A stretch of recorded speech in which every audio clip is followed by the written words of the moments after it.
Assalamu alaikum. Kamar yadda kuke kallo gashi nan a wannan lesson namu za mu yi magana kan variables problem solving. So za mu yi playing ɗin game wanda variable problems under Python za mu ga yadda problem na variables yake da yadda ake amfani da shi. Aƙalla muna da wajen question 10 a nan ciki. So wanda ya ci karo da wannan bidiyon yana iya taɓa ainihin a ƙarƙashin description akwai links ɗin games ɗin, zai iya shiga ya playing ɗin game ɗin ya ga yadda yake. So muna amfani da wannan procedure ɗin ne don koyar da ainihin Python ya zuwa simplest way yadda mutane za su fahimta kuma ya zuwa harshen mu na Hausa.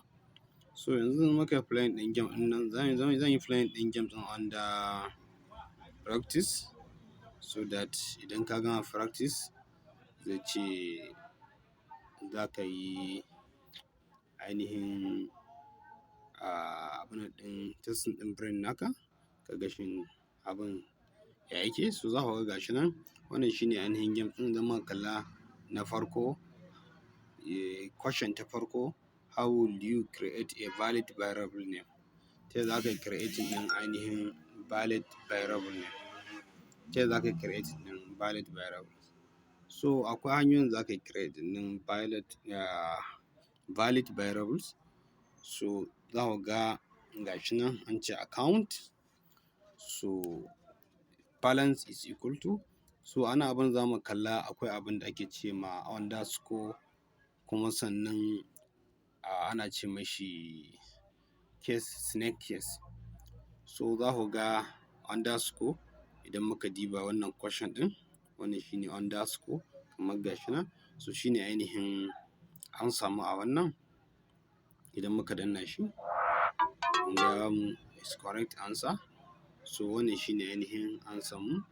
So a tambaya ta gaba ya ce how do you declare the variables? Ta yaya za ka yi declare ɗin variables? So kun ga a hankali muna koyon variables. To abin da ake cewa variables shine ainihin akwatinka wanda za ka shigar da ainihin value ɗinka a ciki. So shi ne ake ce misali variables. So ka ga variables ɗin mu nan, so duk inda za ka create ɗin variables yana fara da ƙaramin baƙi sannan ya ƙare da ƙaramin baƙi. Ba a amfani da variables wajen babban baƙi kuma sannan ba a fara sa variables da number sai dai yana iya ƙarewa da number kamar a cikin quiz ɗin nan duk za ku ga yadda yake. To yanzu ka ga a final answer ɗinmu shine format, kun ga shine ainihin normal variables ɗin. So wannan shine ainihin variables ɗin. So again the following question shine yace na ce za mu yi amfani use the correct symbol to make the first line comment. Kun san a cikin program ana yin comment. So ta yaya za mu yi comment a Python?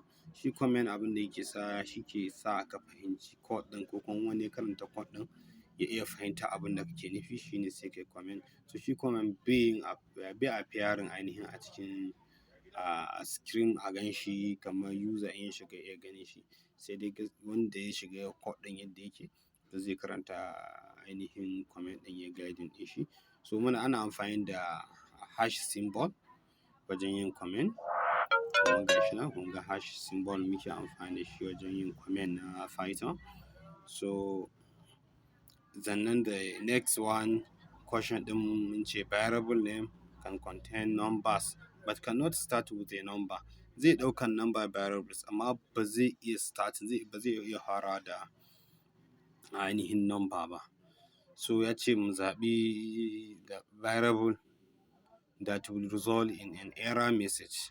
So mu yi zaɓen variable, ku tuna wannan question ɗin mu yi zaɓen variable wanda zai bamu error question wato ya zamanto ba daidai ba, wanda za mu ɗauka ba daidai ba.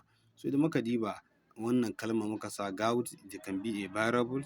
User ID shi ma it can be a variable and this one cannot be a variable and dog name one can be a variable saboda under shi za ga mun sa ainihin underscore, nan ma akwai underscore, nan ma underscore.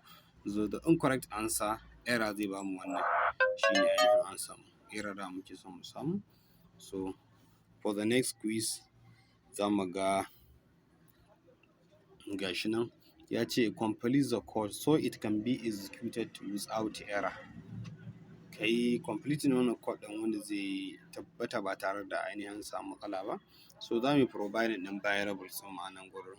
So our variables can be a device type or device underscore sai type, sai device type, sai device nan ma type. So abin za mu lura da shi ne za mu lura duk kusan kalmomi ɗaya ne, wannan mun haɗe shi, wannan mun sa underscore amma mun fara da babban baƙi, wannan kuma mun yi shi ƙananan baƙi, sannan kuma akwai underscore ɗin, sannan kuma ga wannan shi ma babban baƙi ne muka sa shi, underscore type ma muka rubuta da babban baƙi. So our answer will be this one. This is our answer.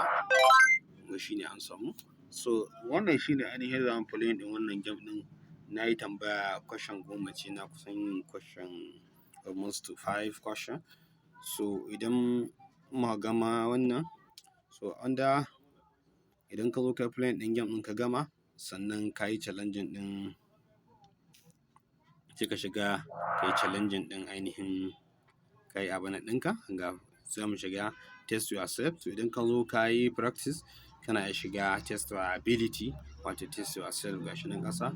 So nan ne za ka iya fahimtar shin ka fahimci abin koko, saboda zai baka sakan duk wanda baka ansa ba kamar gashi nan kuna gani, to sakan ne yake wani, za ga sakan ɗin nan ƙasa yana tafiya.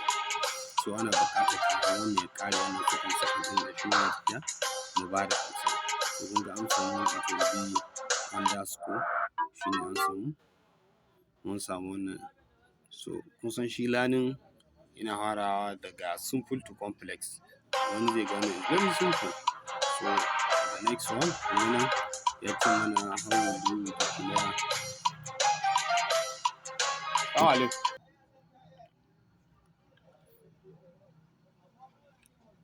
So next quiz za ku ga gashi nan. Use the correct symbol to make the first line comment.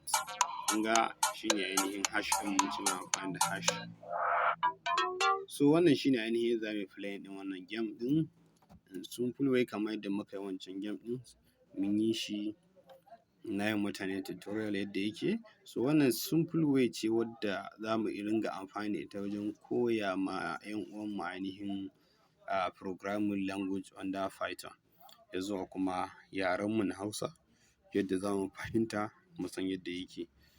So wannan procedure ce mai kyau wadda ya kamata a ce muna binta don mu fahimci yadda ainihin dai programming language suna cewa yana da wahala saboda wani calculation da wasu abubuwa da yake shigowa da su.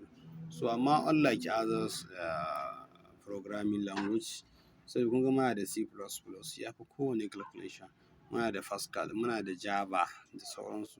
So kun ga Python is the simplest way, is the simplest programming language, kuma shine mafi girman programming language wanda ake takama da shi a duniya. So wannan hanya ita ce mafi sauƙi wanda za mu koyi ainihin Python, shi yasa. So wannan idan shine zuwanka na farko a cikin wannan channel, sai kai mana subscribing kuma sannan ka danna mana alamar ƙararrawa domin saƙon ya sami isa zuwa sauran al'ummarmu masu jin Hausa.